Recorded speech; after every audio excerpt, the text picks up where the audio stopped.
While sifting through the towers of boxes that remained from when he moved into their new house, Kevin found one box in particular he did not remember packing, nor even bringing into the house. It was a small wooden crate with a removable lid, not too different from a jewelry box.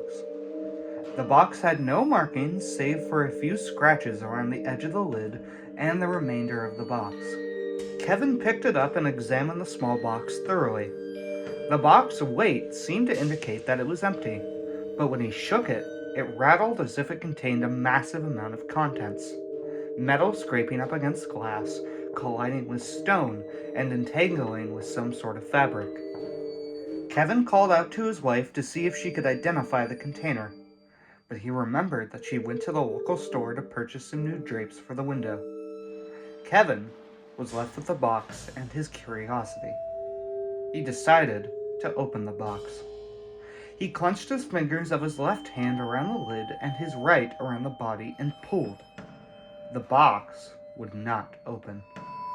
It even seemed that the harder he pulled, the tighter the lid adhered itself to the box, as if it didn't want to be opened. Kevin, now puzzled over the box, decided to end the mystery once and for all, and fetched himself a pry bar from his toolbox. He placed the pry bar blade under the lip of the lid and cranked down as hard as he could. The pry bar snapped in two. Kevin, now furious over the box's refusal to open, resorted to the lowest form of ingenuity. He hurled the box across the room, and with a splintering crack, the box splintered against the far wall. What surprised Kevin more than to see the box, that was so obstinate against opening, cracking open so easily against the wall, was the viscous black liquid that oozed out of the box that now lay upon the floor. Kevin slowly approached the pile of shattered wood and tar-like substance, and just as he was about to touch it, the black liquid blew away like ash in the wind. Kevin stood there a moment, attempting to fathom what he just saw. The box was now empty. He picked it up and it disintegrated in his hands like it had been rotting for centuries. Kevin was even more puzzled by this. This box that had held so strong from his bare fingers and even a crowbar would simply turn to dust after it shattered against the wall, and its contents would spill upon the floor and then vanish. Kevin thought his wife would never believe this.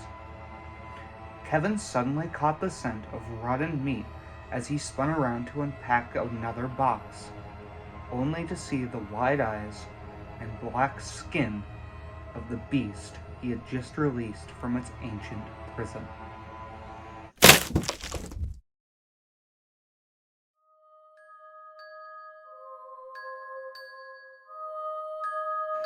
Amanda returned home from a disappointing round of shopping for window dressings, only to find it empty.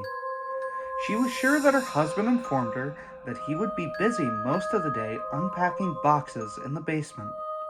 But all she could find in the basement, besides the towers of boxes that still reigned supreme, was a black, inky handprint next to a small, unmarked box that she did not remember packing nor even bringing into the house.